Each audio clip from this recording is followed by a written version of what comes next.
Assalamualaikum warahmatullahi wabarakatuh. Perkenalkan, nama saya Jawahirul Ahyar, NIM 23020200008. Di sini saya akan mempresentasikan materi mengenai sejarah bahasa Indonesia.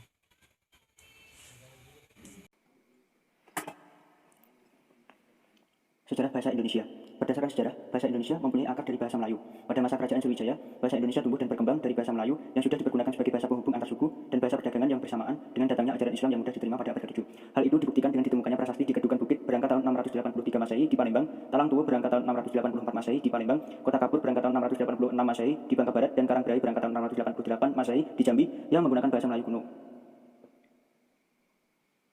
Pengakuan secara yuridis. Awal mula sejarah bahasa Indonesia yaitu bahasa Indonesia lahir pada tanggal 28 Oktober tahun 1928. Pada saat itu, para pemuda dari berbagai pelosok Nusantara dengan berbagai macam bahasa untuk mendorong persaudaraan dan persatuan berkumpul dalam suatu rapat dan berikrar. 1. Bertumpah darah yang satu, tanah air Indonesia. 2. Berbangsa yang satu, bangsa Indonesia. 3. Menjunjung bahasa persatuan, bahasa Indonesia. Pada tahun 1928 itulah bahasa Indonesia dikukuhkan kedudukannya sebagai bahasa nasional. Kemudian Indonesia merdeka tanggal 17 Agustus tahun 1945. Bahasa Indonesia dinyatakan kedudukannya sebagai bahasa negara pada tanggal 18 Agustus tahun 1945 karena pada saat itu Undang-Undang Dasar 1945 disahkan. Dan dalam Undang-Undang Dasar 1945 pasal 36 disebutkan bahwa bahasa negara ialah bahasa Indonesia.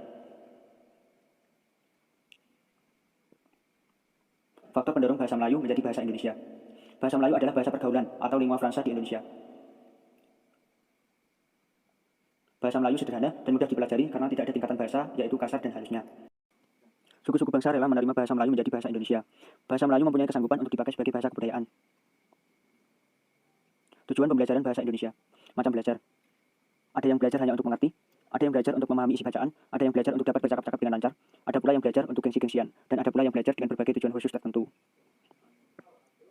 Tujuan pembelajaran bahasa menurut Basiron adalah keterampilan komunikasi dalam berbagai konteks komunikasi. Kemampuan yang dikembangkan adalah daya tangkap makna, peran, daya tafsir, menilai, dan mengekspresikan diri dengan berbahasa. Kesemuanya itu dikelompokkan menjadi kebahasaan, pemahaman, dan penggunaan. Tujuan umum pembelajaran bahasa Indonesia.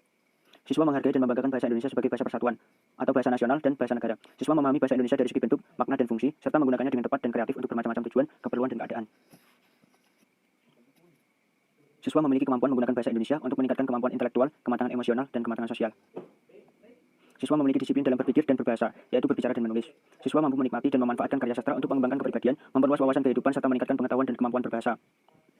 Siswa menghargai dan membanggakan sastra Indonesia sebagai khazanah budaya dan intelektual manusia Indonesia. A. Fungsi bahasa sebagai alat media atau komunikasi, sebagai alat untuk ekspresi diri, sebagai alat integrasi dan adaptasi sosial, sebagai alat kontrol sosial.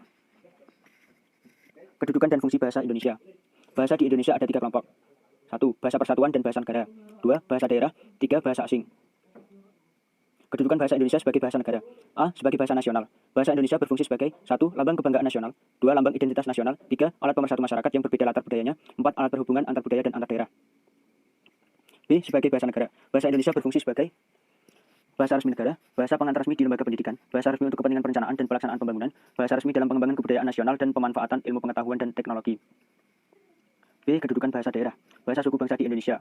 Fungsinya sebagai lambang kebanggaan dan lambang identitas daerah, alat perhubungan di dalam keluarga dan masyarakat daerah, sarana pendukung budaya daerah dan bahasa Indonesia, sebagai bahasa pengantar pada tingkat permulaan di sekolah dasar di daerah tertentu untuk memperlancar proses pengajaran. Kedudukan bahasa asing.